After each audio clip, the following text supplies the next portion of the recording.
Hey! Tambala na!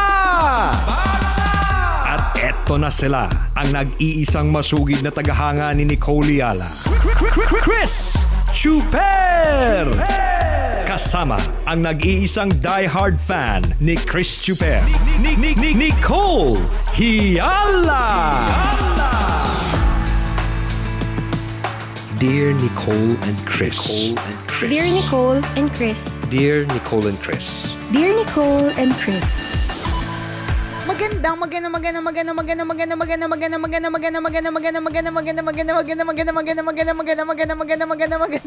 morning. Parang inaaliki ka dyan, partner. Sinusundot yung Kasi, tumbong mo dyan, no? Nakakatawa yung asawa ko, partner. Di maganda ako. Habang habang sinasabi ko maganda, nagtutwork siya, partner. Sinasabayan niya.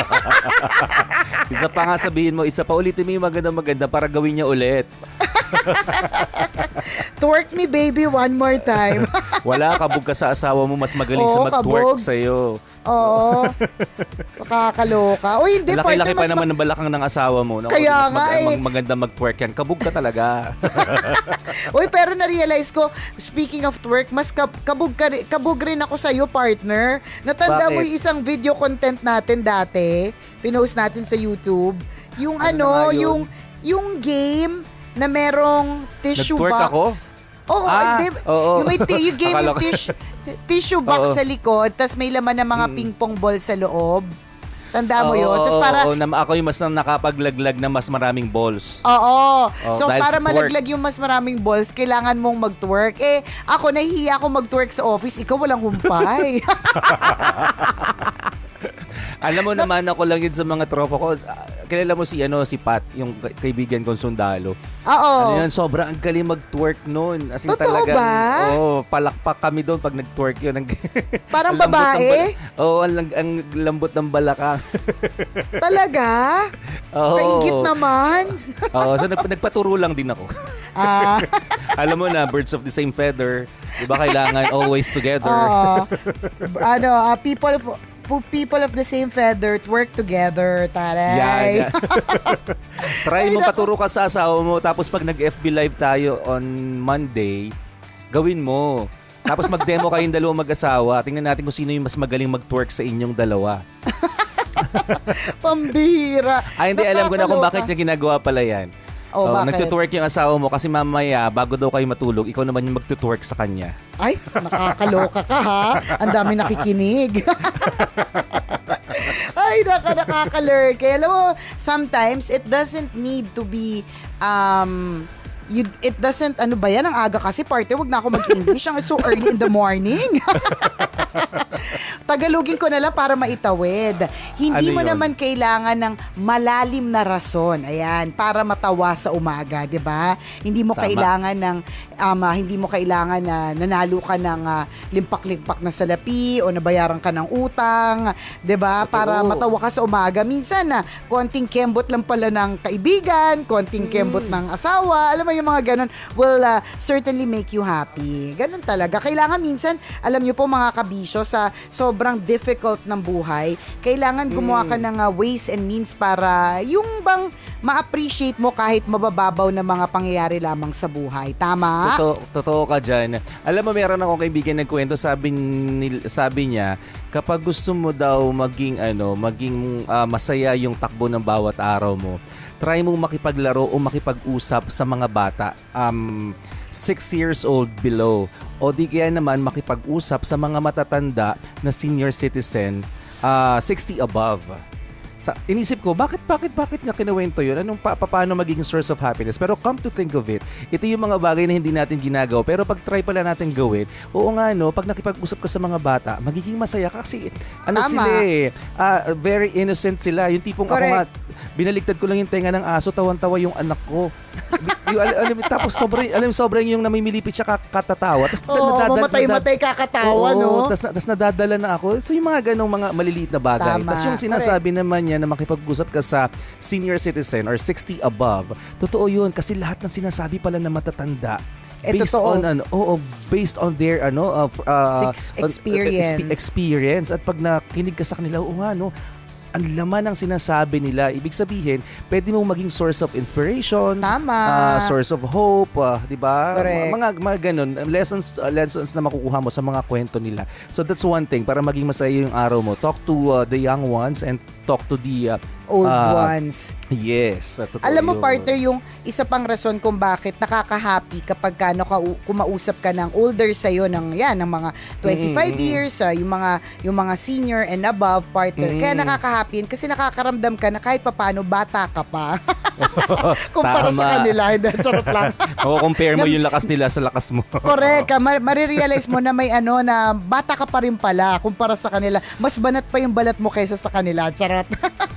Hindi, pero totoo yan. Magandang insight yung sinabing mo niyan. Try doing that, Kabisyo. Kung parang it's so difficult for you to find happiness, minsan kailangan babawan mo lang or minsan you just have to talk to the right people. Kasi kung halimbawa wala ka makausap na walang ganyan sa paligid mo, sa sphere of influence mo, kaya ngayon na quarantine period, wala ka makukuusap na mas bata sa'yo or mas matanda sa'yo, makakausap mo lang o pwede mong makahalubilo mga ka-age mo. Ang pwede mo na lang gawin, Kabisyo, yung bang babawan lang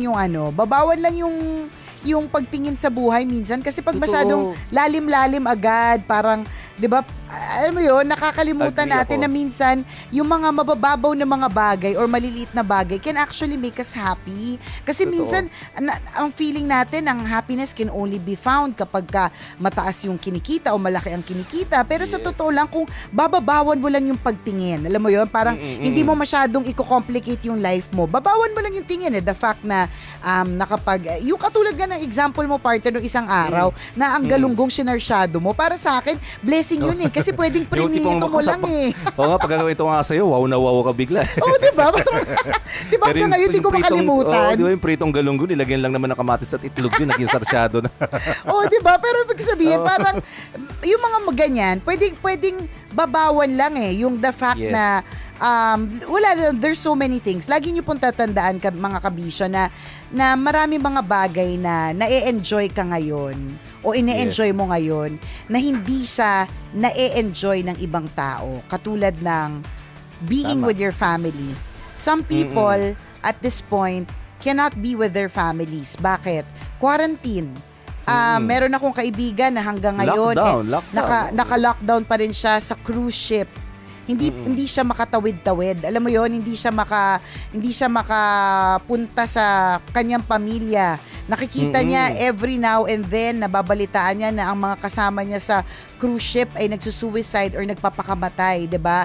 So, ikaw kasama mo yung family ngayon, minsan naiinis ka, nayayamot ka kasi nabobore ka kasama mo sila or na-lockdown ka kasama sa kanila. Tandaan mo, yung blessing mo na 'yan, yung nerereklamo mong yan ay para sa ibang tao ay blessing. 'Di ba? Totoo ka dyan. Wala lang, kailangan mo lang tandaan yung mga ganyan na being with your family, that is a blessing. Yung meron kang trabaho, that is a blessing. Yung iba kasi nagrereklamo dun sa work from home setup, nagrereklamo na tapyas yung sweldo, pero come to think of it, some people, partner, nawala na sila ng trabaho. Kahapon nga ay nung isang araw, 'di ba, nag-Zoom meeting tayo with the Love Radio team. Na-appreciate ko lang, partner, yung yung outlook ng mga members ng Love Radio team. Na una, dahil alam nilang ang hindi sapat na ang kinikita kasi walang mga racket, walang mga events, tama. 'di ba? Kasi Walang host doon din naman talaga. doon naman talaga tayo na bubuhay ng extra marangya, partner, doon sa mga events. Dahil naghahanap sila ng ibang ways and means to earn, katulad nag-online selling, si Tanya Yes. Chinita nagbebenta ng face mask, si Totoy Bato nagbebenta ng itlog, si Diego Bandido may Japan surplus, si ako na may suka, bigas, at yun, suka at bigas, di ba? Yung ikaw, partner, nagbebenta ka ng laman. Katawan. Di ba? Yun nga lang, walang bumibili. Okay, yun nga lang. Pero at least, partner, may effort, di ba? So, alam mo yun, parang minsan kailangan na lang, yung iba kasi what they would rather do is complain. Alam mo yun, parang mag-complain, mainis, sulk in misery, basta magalit, Tama. mayamot sa sitwasyon. But there are some people na wag na lang nating masyadong isipin dahil total naman wala man tayong magagawa, pandemic talaga. So, gawa na lang tayo ng ibang paraan. Binabawan ba? Binabawan Correct. yung pagtingin I agree. sa mga bagay-bagay. So, ngayon, medyo mas magaan din yung yung pagtingin sa buhay. Ganun. Totoo yun. Let's all simplify things, mga kaibigan. Kasi pag, di ba, linalaliman mo pa, mas lalong nagiging komplikado to the point na hindi mo na siya nahahanapan ng kasiyahan. Totoo Tama. yun. Yung paggising mo pa lang sa umaga, di ba, yung pagdilat ng mata mo, it's a big blessing already.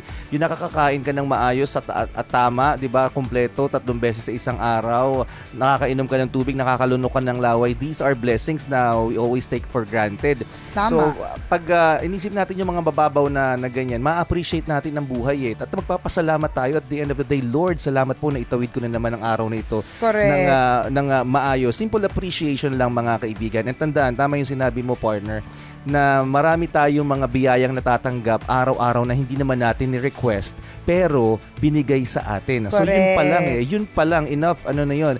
Tama. Enough reason for us to to be thankful sa mga binibigay sa atin, sa mga nararanasan natin araw-araw. Appreciation Tama. is the key. Sa halip na Yes. magreklamo, magpasalamat na lang, kabisyo. Correct. Natandaan ko nga, hanapin ko nga yung message ng isa nating tambalanista. Sabi niya, banggitin ko daw ngayong Friday na ito Wait lang, partner, ha.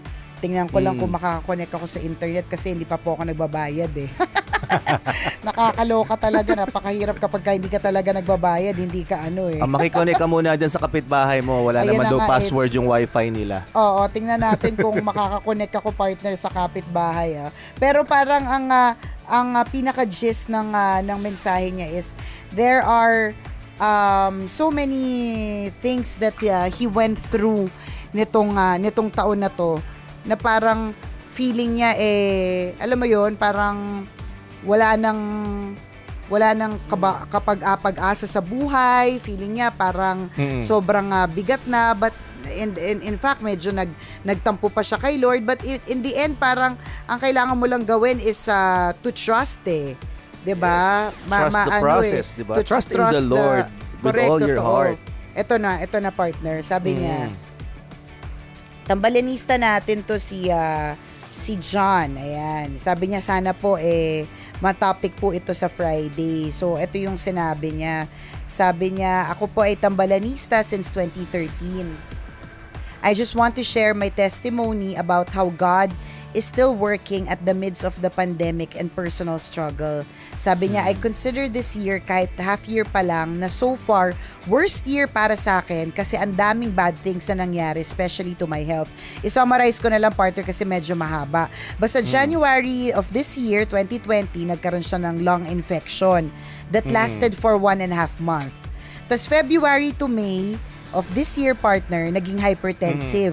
Nung May, nagkaroon ng problema sa digestion. Tas nitong June, overactive ang thyroid. Sabi niya, hindi ko talaga magets ba't nangyari to sa akin. I consider myself physically healthy. Kumakain ng healthy food, regular exercise, ganon. In fact, nagpo-promote daw siya ng wellness sa friends. Sabi niya, but all the more na itong mga experiences na to na nangyari sa buhay niya challenge my faith in God. Sabi niya, sa totoo lang, I lost my fire kay Lord before, and it's hard para sa akin humingi ng tulong sa Kanya sa dami ng pagkukulang. But I was wrong. Sabi niya, no matter who we are or what we've been through, God is still faithful at lagi tayong hinihintay na bumalik sa Kanya. So sabi niya, from being anxious and stressed dahil sa dinulot ng mga sakit sa akin, I must say and believe that God is still in control. Even when I don't see it, God is still working and He never stops. Sabi niya, this is evident when I was struggling with those illness and mental anxiety. Meron daw verse na nag-remind sa kanya, Philippians 4 verse 6 to 7. Do not be anxious about anything, but in every situation, by prayer and petition, with thanksgiving, present your requests to God. And the peace of God, which transcends all understanding, will guard your heart and your minds in Christ Jesus. O, di ba? Ang ganda ng Tama. message. Sabi niya, partner, in this challenging time, sabi niya, I must say that God is still with us kahit nasa gitna ng pandemic and personal struggles. O, di ba? Nakakatuwa kasi ang sinabi niya, partner. Sabi niya, sa laban ito, sa pandemyang ito, ang Diyos lamang ating ultimate na weapon para masumpu natin ang dapat sabayan po natin ng unshakable faith and prayers. O, di ba? Nakakatuwa, napakaganda. Napaka-inspiring naman ng mga ng mga Correct. words na iniwan niya. Kasi talagang, di ba, tayo nga, problema lang natin mga kaibigan, nawawalan tayo ng internet, di ba? Araw-araw natin pinag-uusapan, partner. Pero ito, matindi yung struggle na pinagdaanan niya. Hanggang ngayon, kinakaharap niya pa rin, pero antindi pa rin ng di ba? Antindi pa rin ng pag-asa sa puso niya. At Tama. antindi pa rin ng faith niya kay Lord. At yun na dapat natin gayahin, mga kaibigan. Yun na dapat ma-instill sa mga isip natin na anuman ang meron tayo, 'di ba? Anuman ang pinagdadaanan natin ngayong araw na ito, anumang problema meron tayo sa pagkakataong ito, always remember that God is in control. Correct. Napakaganda yung ano pangalan niya ulit? Wait lang, Si John. partner. Oo, John. Hindi, babasahin ko sa rin buong pangalan Wait Hindi na kasi ko nakakanig sa kapitbahay John Paulo Di Maguila Reyodique. Yan. I'm not sure if that's his real name, but yeah. And na-realize ko lang, partner, napakarami niya na palang naging struggles in life kasi yung past messages niya sa akin, talagang mga nagkukwento siya ng mga pinagdaanan. But still, 'di ba? Ito yung mga reminder sa atin that we should continue to trust the Lord kahit na anong mangyari, may dahilan ang lahat at may tamang timing ang lahat. Diba? We'll pray for you, John. Naalala mo, partner, si Kaiser Aquino, yung sobrang tambalanista natin. Sino, partner? Si Kaiser, di ba? Hindi natin mabigkas ang tamang pangalan. Si Kaiser o si Kaiser. Kaiser o Kaiser Aquino. Oo. Kaiser Aquino. Nag-PM din siya nitong mga nakaraang araw. Parang siya, may seryoso siyang pinagdadaanan. Okay. Na parang tinamaan siya ng ng sakit. Although hindi ko kasi na-open yung link na sinend niya sa akin, pero he's asking for prayers kasi parang he will undergo operation. Okay. Oo. Tapos nakita ko yung picture niya, parang may something nilabas niya yung picture na yon, and may something sa face niya. So talagang feeling ko seryoso yung pinagdadaanan. Although hindi ko talaga na-open yung link, but Kaiser, kung nasa hospital ka man ngayon, o kung nakalabas ka na ng hospital at tapos to yung operations mo, ang tambalan at ang mga tambalanista ay sama-samang nagdadasal at ipapanalangin ang iyong mabilis na pag-recover. At kaligtasan diba? sa anumang iyong karamdaman. Correct. Sending you our guardian angels. Papahiram muna namin ng mga guardian angels namin sa'yo para i-guide ka. Ayan ka na naman, basta get well soonest, Kaiser, ha. Ayan ka na naman sa pagiging delayed mo sa mga may sakit. Natandaan ko yung kaibigan nating si Michael Angelo Lubrin, partner. Natandaan mo nung na-aksidente siya before. Tapos nasa ibang bansa ako, kaya hindi ako nakadalaw. Tapos ikaw yung dumalaw, delayed ka. Pagdating mo dun sa room, akala mo patay na kasi malinis na yung kama. Sabi ko, wala na yung ko. Correct. Yung pala nakalabas na. Ayan ka na naman sa delayed, partner. Sa lisi. Nasa alisihan ka na naman. Yung dala kong flowers, may dala pa naman akong bouquet nun. Sabi ko, gandang-ganda. Sigurado magustuhan to ni Michael Angelo Lubrin. Pagdating ko dun, wala na. Binigay ko yung flowers doon sa operator ng elevator. Tuwa naman si ate mo. Okay. Nakakaloka. But anyways, uulitin ko, ha, the fact that you are all well. Yan, lahat na you are all feeling well today, that you didn't have to go through any surgery. Yung hindi mo kailangan pumunta ng ospital kasi ang balita ko mahirap makapasok, yung mga ganyan, 'di ba? The fact that you are A-okay just means that you are blessed. Diba? And you have to be thankful. Yes. Yan yung mga little blessings that we forget sometimes. So ulitin ko po, wag tayong magreklamo kung pag nagdasal tayo, hindi sinagot ni Lord yung dasal natin. Kasi marami naman siyang ibinigay sa atin na kahit hindi natin hinihingi. 'Di ba? Binigay niya sa ibinigay akin, sa kahit atin, yes. binigay niya pa rin sa atin, bine-bless pa rin tayo kahit hindi natin hinihingi. So wag ka na magreklamo dun sa mga moments na may hinihingi ka tapos hindi niya naibigay, ha? Di ba yung simpleng yung tipo, Lord, bukas sana po magkapera ako pero walang dumating na pera, di ba? Hindi binigay sa iyo yung pera pero binigyan ka ng buhay. Di ba? Hiningi mo ba bang mabuhay ka pa bukas? Hindi naman, di ba? Pero binigyan ka pa ng buhay.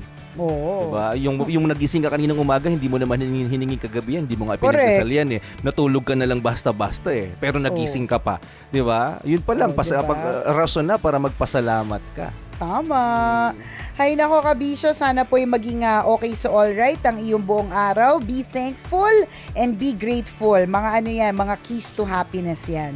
Yes. Salamat dahil kayo nakatutok sa amin. Mamayang 9:00, isa na namang kwento mula sa ating...